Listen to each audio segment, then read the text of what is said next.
Bom dia, alunos! Hoje é aula de física. Nosso assunto é a força de atrito. Então, o que vem a ser a força de atrito? É uma força que se opõe ao movimento dos corpos.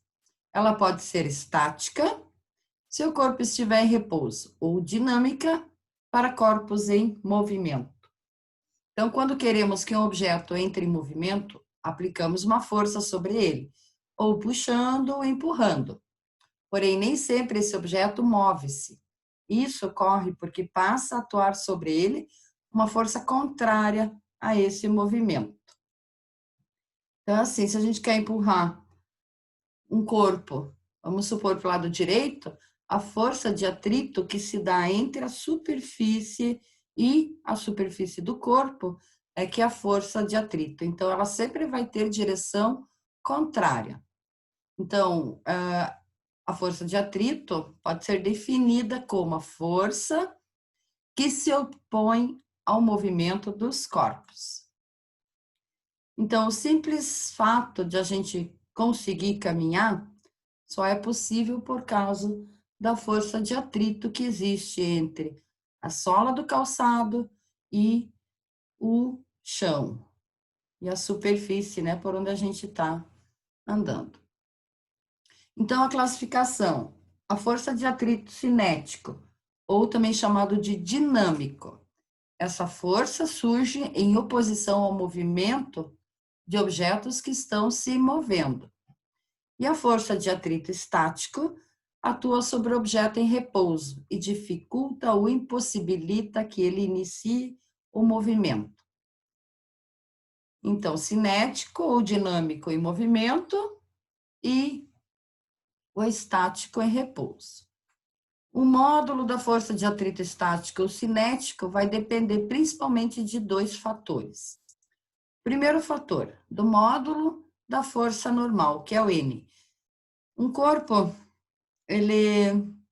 quando ele está em qualquer superfície, a força-peso sempre vai estar direcionada para o centro da Terra. Já a força normal vai estar na direção oposta à superfície em contato. Então, a força normal é a força exercida pela superfície sobre o corpo. Ela é perpendicular à superfície e tem direção oposta ao peso. E dos materiais que constituem essa superfície e que definem o coeficiente de atrito, que é representado por esse símbolo μ. Entre eles, conhecendo os fatores que determinam a força de atrito, podemos definir as expressões utilizadas para calculá-la. Então, a força de atrito cinético é calculada com a fórmula força de atrito igual coeficiente de atrito cinético que multiplica a força normal. Então, o coeficiente de atrito cinético é representado por μc. E a força de atrito estático é calculada pela fórmula força de atrito igual coeficiente de atrito estático que multiplica a força normal. A unidade de medida da força de atrito no sistema internacional é o Newton, já que é uma força, né? Então, a unidade vai ser o Newton. Já os coeficientes de atrito estático e cinético são adimensionais. Isso significa que são números puros, que não possuem unidade de medida.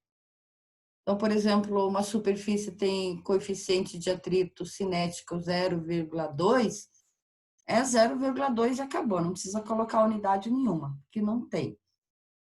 Então, observe na tabela a seguir alguns coeficientes de atrito cinético e estático entre as superfícies de alguns materiais. Então, aqui eu coloquei duas tabelas,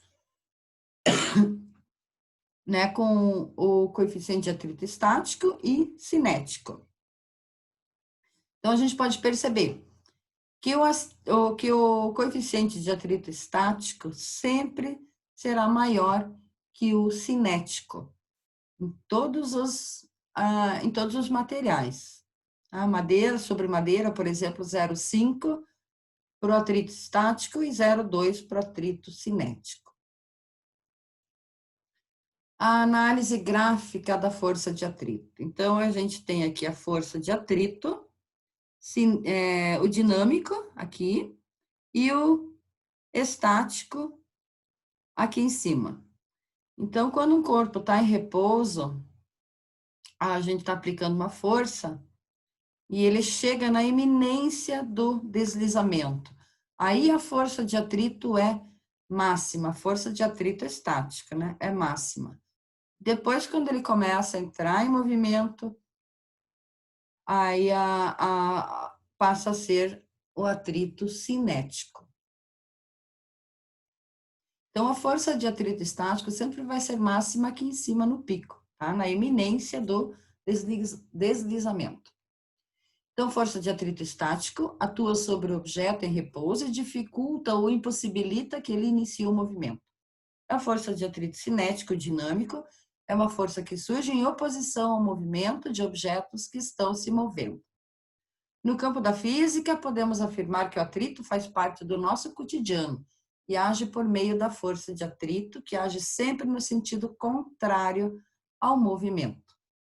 Se você anda tão preocupado com as fórmulas e não acredita que a força de atrito está em todos os lugares, fique sabendo que ao deslizar a sua mão sobre a pele do namorado ou namorada, está exercendo sobre ela uma força de atrito.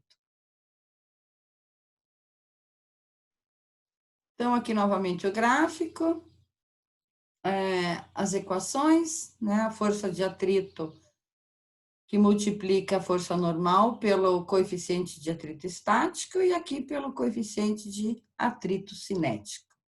Então, é o mesmo gráfico de antes. Agora, o plano inclinado.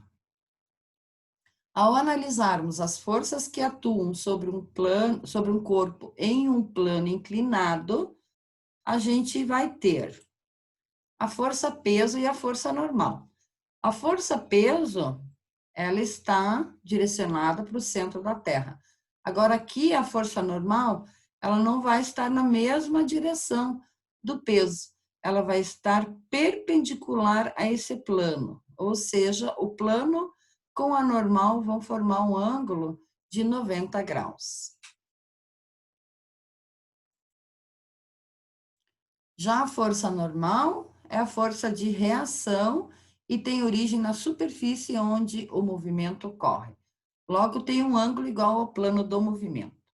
Então, para que seja possível realizar esse cálculo, devemos estabelecer algumas relações. Vou aumentar aqui. Então, o corpo, o plano e a superfície, o piso, né, o chão. Então, aqui a gente tem um ângulo X. A nossa força-peso agora vai ser decomposta em duas componentes. Uma no PX, que ela acompanha aqui o eixo X, e outra em PY, que coincide com a reta normal, né? Com a força normal. Então, esse ângulo aqui é bastante importante. Então, a gente vai ter que calcular o valor de PX e o valor de PY. Então, podemos definir o plano cartesiano com inclinação igual ao plano inclinado, ou seja, com o eixo X formando o ângulo igual ao do plano e o eixo Y perpendicular ao eixo X. A força normal será igual à decomposição da força-peso no eixo X. Vou voltar aqui. A força normal está no mesmo plano que o PY. A decomposição da força-peso no eixo X será responsável pelo deslocamento do bloco, ou pela aceleração, né? O ângulo formado entre a força-peso e a sua decomposição no eixo Y será igual ao ângulo formado entre o plano e a horizontal. Esse aqui, ó, esse ângulo vai ser igual a esse. Se houver força de atrito, esta se oporá ao movimento, nesse caso, apontará para cima.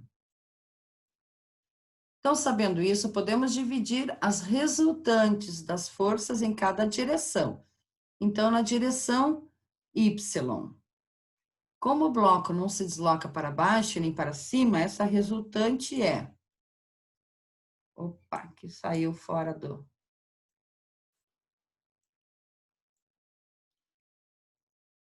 N igual a PY, né, que a gente viu ali. O PY vai ser o peso, o valor do peso, que multiplica o cosseno do ângulo. Ou seja, como o peso é massa vezes gravidade, a gente pode calcular a componente PY multiplicando a massa pela gravidade e pelo cosseno. E a N, a normal, né, vai ser a massa vezes a gravidade pelo cosseno de Y. Agora, aqui no eixo X, como no X, deixa eu mostrar aqui embaixo. Aqui é o X, né? O eixo X. Então, o corpo vai descer aqui. Então, ele que vai ser responsável pela aceleração. Então, o Px vai ser massa que multiplica a aceleração. Então, decompondo o Px vai ser o peso que multiplica o seno do ângulo, ou seja, a massa que multiplica a gravidade que multiplica o seno. Não pode confundir, o PY é o peso multiplicado pelo cosseno. Agora, o x é o peso multiplicado pelo seno. Então, se a gente cortar as massas nessa equação, a gente vai ter aceleração igual a gravidade que vai multiplicar o seno do ângulo. Então, um exemplo, um corpo de massa 12 quilos é abandonado sobre um plano inclinado, formando 30 graus com a normal. Esse ângulo aqui embaixo, ó, 30 graus. O coeficiente de atrito dinâmico entre o bloco e o plano é 0,2. A pergunta é, qual a aceleração do bloco? Então, primeiro a gente tem que calcular em Y. Em Y, a gente sabe que normal igual a massa vezes gravidade, que multiplica o cosseno. Então, vai ser 12, que multiplica 10, né? 12 a massa que o exercício forneceu, 10 a gravidade. O cosseno de 30, que é raiz de 3 sobre 2. Fazendo as contas, a gente vai ter uma força normal igual a 104 newton. Em Y, para achar a aceleração, em X, a gente tem que usar a segunda lei da dinâmica, né? Que é a força igual a massa vezes a aceleração. Substituindo, isso aqui é tudo dedução de fórmula, né? Então, a gente chega à equação, aceleração igual a gravidade, que multiplica o seno de 30 menos o coeficiente, que multiplica o cosseno de 30. Portanto, substituindo, né, 10 que multiplica 0,5, que é o cosseno de 30, menos o coeficiente 0,2, que multiplica 0,86, que é o cosseno de 3 sobre 2. Portanto, a aceleração vai dar 3,26 metros por segundo ao quadrado. Foi uma pequena demonstração. Agora, o plano inclinado com atrito. A gente fez o exercício, mas não tinha visto aqui a teoria ainda. Então, o plano inclinado com atrito, em sua forma mais simples, envolve a ação da força-peso e da força de atrito. Há 3 situações que podem ser consideradas nesse sentido. A primeira, em que o corpo encontra-se estático, ou seja, sem movimento. A segunda, quando o corpo desliza com velocidade constante, né, movimento uniforme. E a terceira, em que o corpo desliza de forma acelerada. Então, aqui a gente tem um movimento uniformemente acelerado. Então, novamente, aqui a decomposição, né, da força-peso. Peso sempre direcionada para o centro da Terra.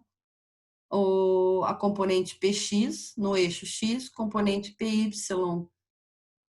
formando um ângulo de 90 graus com o Px ou com a superfície. A força normal está na mesma direção que o PY e a força de atrito no sentido contrário.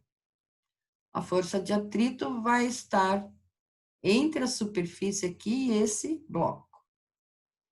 Então, no primeiro e no segundo caso, a força resultante nas direções x e y é nula, né? Porque ele está em repouso ainda.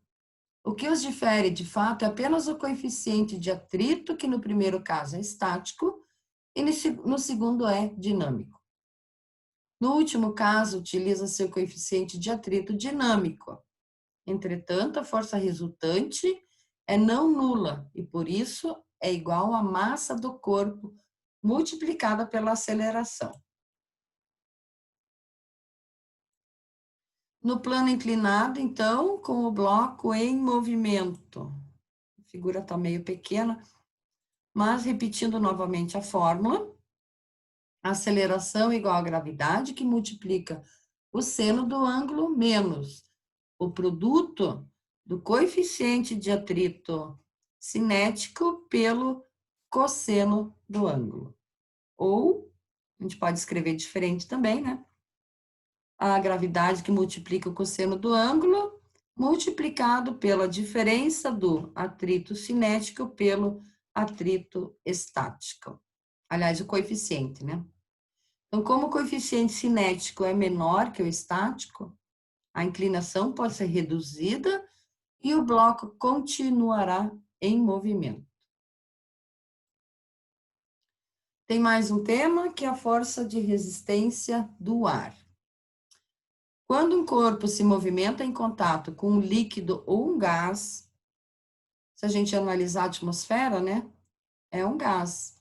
Então, esses meios aplicam forças que se opõem ao movimento.